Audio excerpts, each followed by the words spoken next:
Thank you for coming today.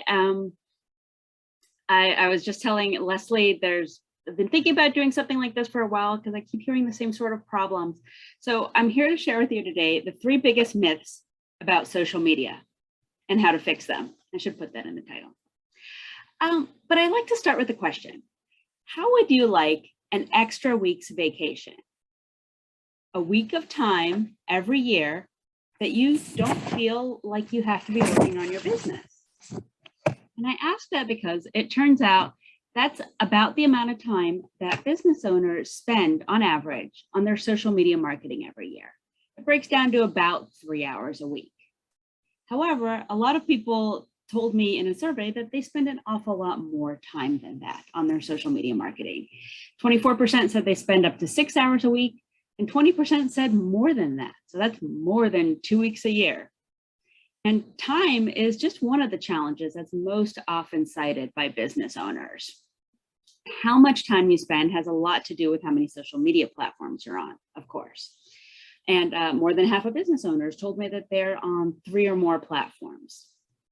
And other people will also admit to me that they struggle with telling the difference between platforms or what to do differently, or they don't do anything differently across them and then wonder why things aren't working.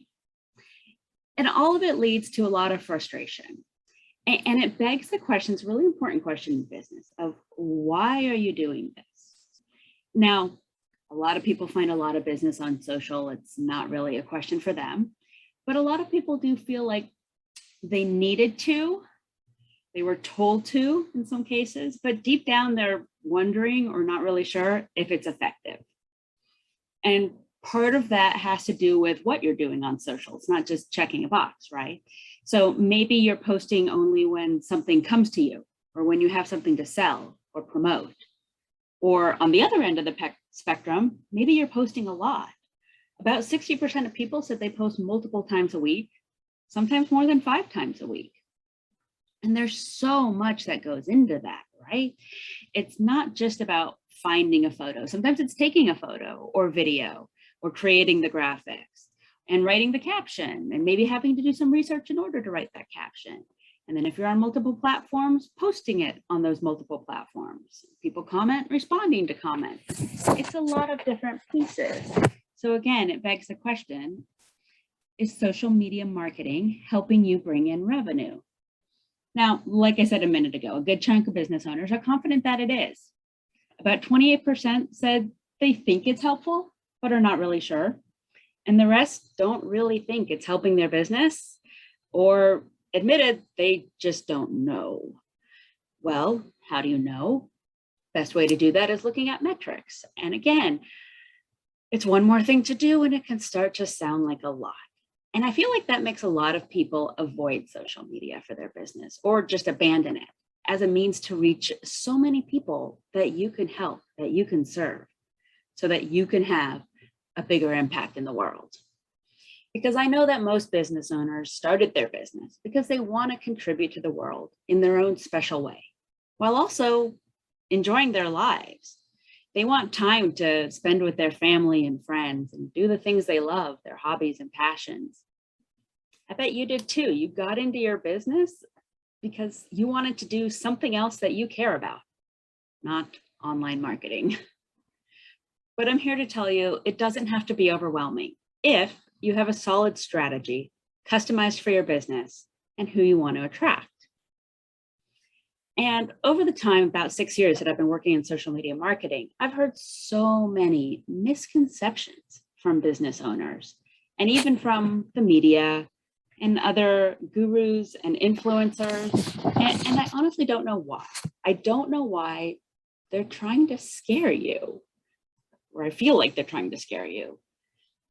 But for a lot of people trying to do good in the world, hearing all these myths is not helping. So today I want to break down some of those big myths and misconceptions that I hear about social media. Open your eyes to the truth, the opportunities that are out there.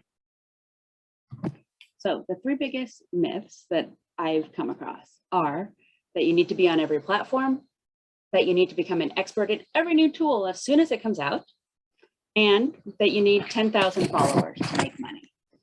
So let's dig into it. Myth number one, get on every platform. There's a lot of platforms out there. Like I said, most people are on 3 or more. So let's say it's Facebook, Instagram, maybe LinkedIn, some people Twitter, some people TikTok, some people Clubhouse. And there are a whole lot more, I'm sure, are coming to your mind. And it always reminds me of people saying like, oh, like the beginning of this year, having to get on Clubhouse because that's the new one. Reminds me of a few years ago when Snapchat was becoming really big, and the company I worked for had their social media team work really hard to build up a Snapchat strategy and audience. Probably spent 100 hours on it, and I don't know that Snapchat ever really did well for them. And like I said, there's so many more out there than even all those big ones. I literally just saw a blog post called 103 social media sites that you need to know in 2021. And my reaction to that was, no, you don't. You do not need to know 103 social media sites at all. Because the thing is, if you can focus your energy into something that works, you can have much more time for your family, your friends, your hobbies, and even the other parts of your business that light you up, that you enjoy doing. So instead of trying to be everywhere, the secret I've learned is that you can easily transform your online presence and develop raving fans by following a proven, reliable strategy. And I found this out, it was part of my own story. Like I said, several years ago, I got into social media marketing. I was taking an online certification course through Northwestern University, and I picked up my first client on the side, which is a nonprofit garden in my town. And I still love working with them. And I always incorporated everything I learned from all of that into my last job in corporate, where I handled all the promotions for my company's magazine they had for employees. And when I officially launched my own business, I opened business accounts for Rhinestone Marketing Solutions on 4 platforms that me and my clients were already on: Facebook, Instagram, LinkedIn, and Twitter. But even for me, it didn't take too long to feel like 4 was too many. I was running my entire business by myself. It was just too much. So I eased off on how much. I tried to post on Twitter, and still today, I do very little. And I chose that because I was looking at the metrics and using what I know about demographics of people on each platform and what people look for on each platform. And it became clear to me that for social media help, that's not really something a lot of people are looking for on Twitter. News, yes. So if one day I'm at a point in my business where I can blog more consistently or start a YouTube channel or a podcast, then I'll reconsider when I have more material. But at this point, it's just not part of my strategy, not a main part. Now it is for some of my clients. This is nothing against Twitter. A couple of my clients provide various forms of news and information to their audience, and it works great for them. They do really well on Twitter, which is why it's important to figure out or get help with a customized strategy for you and your clientele. And even if you look at all the platforms out there, or even just the few that you're on, the other challenge is that there's a lot of changes to all of them. We hear about those all the time. And I work really hard to keep up on that. And as the demographics of who's on each platform changes, because it does, it's not static either. And things also change in terms of what works and what doesn't on any given platform. I do all that so that my clients don't have to. It's part of having a strategy that can move with you, because throwing spaghetti at the wall will not help your business grow. It'll just frustrate you. So another variation on this myth is the feeling that you have to become an expert in every new tool as soon as it comes out. And I see, like I said, so many things about that basically make people feel like they need to do all the things, use all the tools on every platform, keep up with all the changes, and beat the algorithm. Side secret, you're not going to beat the algorithm, don't bother. And having to use all those tools on every platform can be overwhelming in and of itself. I remember hearing someone talking about Instagram, and they said the optimum amount of content to be putting on Instagram every week is, and I have to read this, it's such a long list, 8 to 10 stories, 4 to 7 reels, 3 photos, 1 video, 3 minutes of IGTV. Yes, that's different than video. And to go live for an hour every week. And that's just Instagram. Completely separately, I heard someone else from an agency say that for all your videos, you need to have multiple camera angles and fast editing. So you're changing the angle every few seconds in order to keep people's interest. And I can't help listen to that and think, who has resources for that? I don't know a single entrepreneur who has either the time or inclination to do that, or several $1,000s a month for professional video editing. And I can't help getting the sense that hearing all that makes so many people want to throw in the towel and just blow off social media. Not really the answer.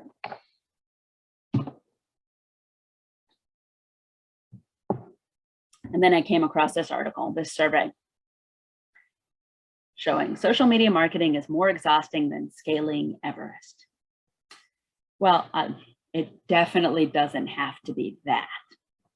And as I read this, and I read the whole survey, the thing that came to mind is that much like Everest, I mean, if you were trying to climb the largest mountain in the world, you would get a guide, right?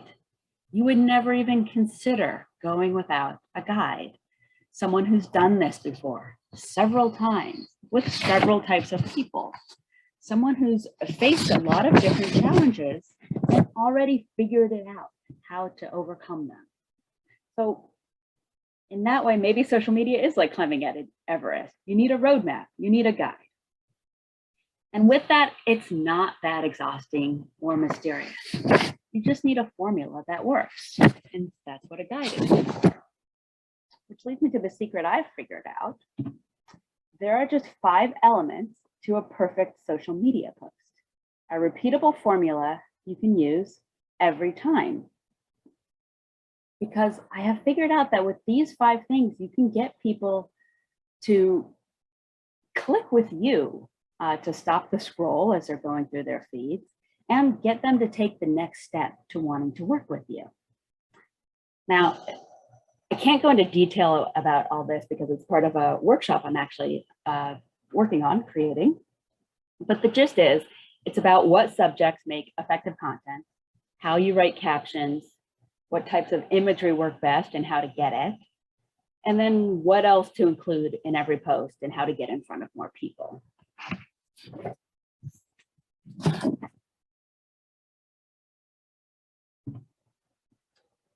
Myth number 3, a little bit of variation. You need 10,000 followers to make money. Now, there's a couple of reasons this number has come up, but people kind of take it out of context a lot of times. And thinking about, oh, I need thousands and thousands of followers, a lot of people will pay a lot of money for ads, or maybe a slick funnel, maybe buying shady followers. And if you're buying followers, they're shady, sorry. Or sometimes doing some combination of all of those things. And you don't want to be doing any of that. Ads aren't necessarily bad, but you don't want to be wasting money on them.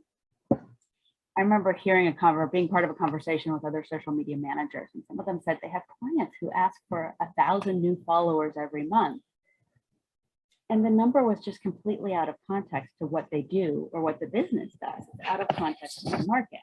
For example, if you're in a small town, having 1,000 new followers for a restaurant is probably not realistic. And really, the other thing that I figured out mostly is, how many customers are you really looking for? Most coaches I talk to say 3 to 5 a month. Consultants, people in professional services, financial advisors, and the like say about the same. Now, it's a little bit different if you sell a product that's under, say, $100, then you need more purchases. But still, could you even handle 1,000 at one time? So you have to kind of keep that number of followers in line with your own business. The other thing to keep in mind is as you're looking at other people's social media accounts, a lot of people with thousands of followers are not making any money. I know someone who has an account for his cats. He has a unique breed of cats. He has almost 11,000 followers. He doesn't make a penny. He doesn't try to. It's not a business model. But on the other hand, I know a business coach who has a Facebook group, and even she says it's kind of small, only has a few hundred members. But she's told me she is absolutely amazed how much business she generates there, because it doesn't have to be a lot of people to be the right people. So the two numbers, followers and dollars, are not correlated. And the good news about all of that is you don't have to waste your time, energy, or money trying to get a giant following if you don't have the strategy and guidance to turn them into clients. You have to help them feel connected to you. And it matters a lot more that they feel connected more than how many people are following you. And I know this because it's part of the story of my first client. They're a good example of not needing a giant following, because what matters is having a group that cares deeply, repeating myself, feel connected to you, and is willing to raise their hand. So when I started working with them, the person doing their posts was sharing a lot of really technical stuff. And I felt like maybe that wasn't quite hitting the mark with who we wanted to connect with. I wanted to help them grow their audience because I think this place is a gem in our town. You have to build that kind of connection before you ask people to open their wallets, or in this case, spend hours reading. So we went from posts like this that have, might be a little hard to see, 11 likes, and experimented with a lot of different types of photos, videos, captions, caption lengths, seeing what people would comment on, what people would share. And a lot of that was looking at the metrics and testing. And it worked. We went to having a lot more posts that have more comments, more people sharing them, and more people tagging their friends or other volunteers. So we had a post like this that reached just over 4,700 people. That's connection. Now, with that, I'm a very pragmatic person. You still have to ask, does it bring in revenue? And in the case of this post, yes, because it was part of a fundraiser they do every summer. You can come pick your own vegetables in their garden. But we also had a really good example of this during COVID. I suggested drawing the connection between what the organization does and how they help people hurt by COVID. And that connection is they donate a lot of their produce to soup kitchens and food pantries. And some of the people who are served by those soup kitchens and food pantries are those who are unemployed. So we put together a quick campaign that I spearheaded. It was a few social media posts and an email. And we ended up raising more than 10 times the amount of money that I had dared to hope for. And the beautiful thing about it is now the board, the executive director, and we know that we have fans that we can go to for support. And they did end up having to do it a few months later to ask for donations to fix the one tractor they had, which was named Betsy.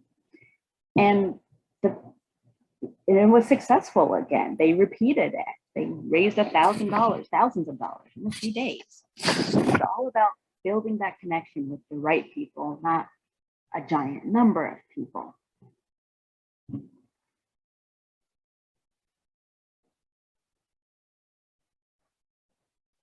This is another client of mine.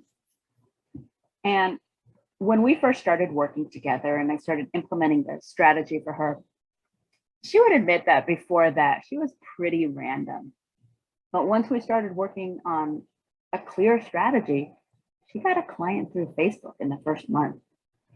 And over time, she said it was really clear how much more people were aware of her, knew what kind of work she did, and saw her as the expert, the go-to photographer in her area. Now, those results take a lot of strategizing, consistent messaging, testing, and analysis. And it's a part of a complete system that I teach or use with my clients. But it's so worth it because the real secret is that you build a business by matching the right audience with the right messaging. And the best part about this is I guarantee you already know what to say to do that. If you've been doing your business a while or are good at it, you already know what to say. You just may not be saying it. You might be saying it to the wrong people, or maybe you're missing one of those 5 elements of a perfect post. But you have it in you, I'm pretty sure. So to recap, the secrets, the dispelled most common myths about social media. Instead of being on every platform, you can easily transform your online presence and develop loyal and raving fans by following a proven, reliable strategy. This is what's mastered by most successful businesses. Secret number 2, instead of becoming an expert in every new tool, there are just 5 elements to a perfect social media post. A repeatable formula you use for every post that'll help you consistently click with your ideal clients. And number 3, instead of aiming for 10,000 followers, you can make money by matching the right audience with the right messaging. So then, big question, of course, is how do you get to do all that instead of spinning the wheel? I'm pretty sure that you don't want to spend years learning all of this or trying to keep up on everything as it changes, but you want to see the results. And a lot of business owners have told me that it can feel like a full-time job and they don't enjoy it. That half of business owners I surveyed admitted that it sometimes feels like a chore, and 20% full-on dread doing their social media. But if what you want is to feel calm, powerful, and confident that spending time on social media will attract you loyal fans and make you money, the solution is partnering with an expert. The real answer is that you need a customized strategy and someone experienced with the technology and communicating online effectively, so you attract the right people. Like climbing Everest, you want to get a guide because you can reach lots of potential customers who are looking for exactly what you offer without spending a ton of time and throwing spaghetti at the wall. Now, I can hear a lot of people always wondering, kind of like, what's in their brain? If you're worried about the expense, I encourage you to think of the cost of inaction, of continuing to do things the way you've been doing them. Like a lot of things in life, you want to get help so that your resources get used more effectively. You measure what's working and you stop doing what's not working. When it comes to marketing, you want to make sure you're attracting the right audience, that you're bringing in business, and you get to do the other stuff in your life. That has a lot of value. And you don't have to dread the social media piece. You want to find a partner and a guide who's already learned how to market effectively on social, who gets to know you and your business well enough that you're working strategically, maximizing your efforts, and getting you the attention of the right people, telling your story so that other people can connect with you. Way back at the beginning, we talked a little bit about the amount of time people tend to spend on social media. The range is actually pretty wide. Some people told me they spend close to 10 hours a week on their social media. That's so much time. And you have to think about what that costs you in dollars and other missed opportunities. But the good news is you have a choice. I want you to imagine what it would look like to attract the people you want to attract, to not have to do this blind and alone anymore. I think we all love talking about the talent we have and what we offer to the world. Whatever it is that we do that helps people live happier, healthier, more prosperous, fulfilled lives. So I want you to picture being able to help more people do that. For me, I see my professional purpose in teaching and supporting entrepreneurs so that they can do that for more businesses, for more people. And my other bigger goal is I hope I can help them have fun doing their social media. So I want you to think about what your life would look like if you could solve this problem. If you're ready to take a baby step forward and want more ideas about what you could say so that you have the right messaging for your audience, I encourage you to pick up my free social media calendar. It'll give you a quick plan so that you can be consistent and show up in ways that will attract the right kind of clients. And you could take a screenshot of this and I'll put the link in the chat when we're done. But if you're ready to go one step further, you're welcome to book a call with me and we can talk about whether I can help you. I hope you now see how some of the maybe unconscious beliefs you had about social media have been keeping you from succeeding. You don't have to waste your time checking the box and not knowing if it's helping you grow or reach your goals. You can choose to get support so you can impact more lives, including your own, by growing your business. So I want to leave you with a thought that I think actually applies to everything. Businesses don't have a choice of whether or not to do social media. Their choice is how well they do it. And I feel that way about most things. You want quality and effectiveness over just winging it. So that's what I had to share with you today. I'm happy to answer questions if anyone has any.